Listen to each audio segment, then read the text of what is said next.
Albert Einstein once said, everybody's a genius, but if you judge a fish by its ability to climb a tree, it will live its whole life believing that it is stupid. Ladies and gentlemen of the jury, today on trial we have modern day schooling. Glad you could come. Not only does he make fish climb trees, but also makes them climb down and do a 10-mile run. Tell me, school, are you proud of the things you've done? Turning millions of people into robots, do you find that fun? Do you realize how many kids relate to that fish swimming upstream in class, never finding their gifts, thinking they are stupid, believing they are useless? Well, the time has come, no more excuses. I call school to the stand and accuse him of killing creativity, individuality, and being intellectually abusive. He's an ancient institution that has outlived his usage. So, Your Honor, this concludes my opening statement, and if I may present the evidence of my case, I will prove it. Proceed. Exhibit A. Here's a modern day phone. Recognize it? Here's a phone from 150 years ago. Big difference, right? Stay with me. Here's a car from today, and here's a car from 150 years ago. Big difference, right? Well, get this. Here's a classroom of today, and here's a class we used 150 years ago. Now, ain't that a shame? In literally more than a century, nothing has changed. Yet you claim to prepare students for the future? But with evidence like that, I must ask, do you prepare students for the future or the past?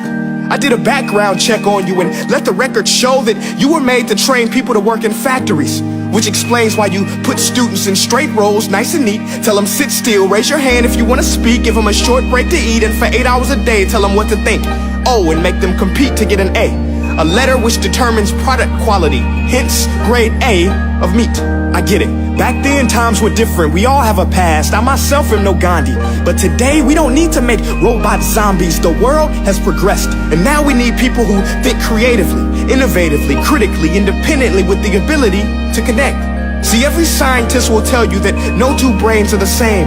And every parent with 2 or more children will confirm that claim. So please explain why you treat students like cookie cutter frames or snapback hats, giving them this one-size-fits-all crap. Watch your language. Sorry, Your Honor, but if a doctor prescribed the exact same medicine to all of his patients, the results will be tragic. So many people will get sick, yet when it comes to school, this is exactly what happens. This educational malpractice, where one teacher stands in front of 20 kids, each one having different strengths, different needs, different gifts, different dreams, and you teach the same thing the same way? That's horrific. Ladies and gentlemen, the defendant should not be acquitted. This may be one of the worst criminal offenses ever to be committed. And let's mention the way you treat your employees. Objection. Overruled. I want to hear this. It's a shame. I mean, teachers have the most important job on the planet, yet they're underpaid? No wonder so many students are short-changed. Let's be honest, teachers should earn just as much as doctors, because a doctor can do heart surgery and save the life of a kid, but a great teacher can reach the heart of that kid and allow him to truly live.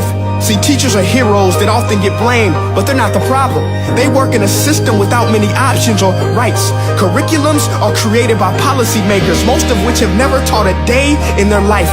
Just obsessed with standardized tests. They think bubbling in a multiple choice question will determine success.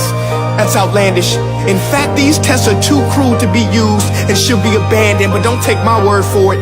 Take Frederick J. Kelly, the man who invented standardized testing, who said, and I quote, "These tests are too cruel to be used and should be abandoned." Ladies and gentlemen of the jury, if we continue down this road, the results will be lethal. I don't have much faith in school, but I do have faith in people. And if we can customize healthcare, cars, and Facebook pages, then it is our duty to do the same for education, to upgrade it, change it, do away with school spirit, because that's useless. Unless we're working to bring the spirit out of each and every student, that should be our task. No more Common Core. Instead, let's reach the core of every heart in every class. Sure, math is important, but no more than art or dance. Let's give every gift an equal chance. I know this sounds like a dream, but countries like Finland are doing impressive things. They have shorter school days, teachers make a decent wage, homework is non-existent, and they focus on collaboration instead of competition. But here's the kicker, boys and girls. Their educational system outperforms every other country in the world. Other places like Singapore are succeeding rapidly. Schools like Montessori, programs like Khan Academy, there is no single solution. But let's get moving, because while students may be 20% of our population, they are 100% of our future. So let's attend to their dreams, and there's no telling what we can achieve. This is a world in which I believe, a world where fish are no longer forced to climb trees. I rest my case.